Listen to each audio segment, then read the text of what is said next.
নমস্কার। অন্নপূর্ণা যোজনায় যাদের স্টেটাস ফর ফার্দার ভেরিফিকেশন তাদের জন্য অনেক সুখবর। আচ্ছা, তার আগে আমার চ্যানেলটি আপনারা দয়া করে সাবস্ক্রাইব করবেন এবং লাইক করবেন, কমেন্ট করবেন আর শেয়ার করে আমার পাশে থাকবেন। আচ্ছা, যাদের স্টেটাস অনেকে ফর ফার্দার ভেরিফিকেশন তাদের জন্য একটি সুখবর।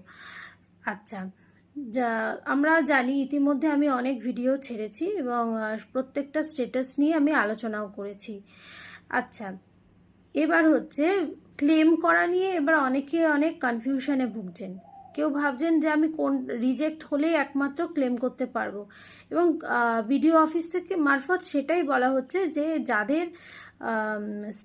যাদের ভেরিফিকেশন শেষ পর্যায়ে গিয়ে একটা সিদ্ধান্তে চলে এসেছে যে এরা রিজেক্ট, তারাই একমাত্র ক্লেম করতে পারবে। কিন্তু আমার পরিচিত অনেককেই আমি আমি দেখলাম এবং আমি নিজের চোখেই দেখলাম এবং শুনলাম যে ফর ফার্দার ভেরিফিকেশন ছিল এবং তারা ক্লেম করেছিল, এবং ক্লেম করাতেই তারা মোটামুটি এই ধরুন শনিবার 22 তারিখের মধ্যে অনেকেই টাকা পেয়েছেন, 3000 টাকা পেয়ে গেছেন। তো যারা ফর ফার্দার ভেরিফিকেশন স্টেটাস যাদের, তারা ক্লেম করতে পারেন, তাহলে টাকা পেয়ে যেতেও পারেন। এখন বলবেন যে আমি করলাম পেলাম না, সব ক্ষেত্রে যে হবে এমনটা নয়, কিন্তু আমার চোখে দেখা প্রায় 6 থেকে 7 জন যারা ফর ফার্দার ভেরিফিকেশন স্টেটাস ছিল এবং তারা ক্লেম করেছে, ক্লেম করার ঠিক 48 ঘন্টার মধ্যে তাদের টাকা ঢুকেছে। এবং এটা একদমই মিথ্যা নয়, এটা একদমই সত্যি।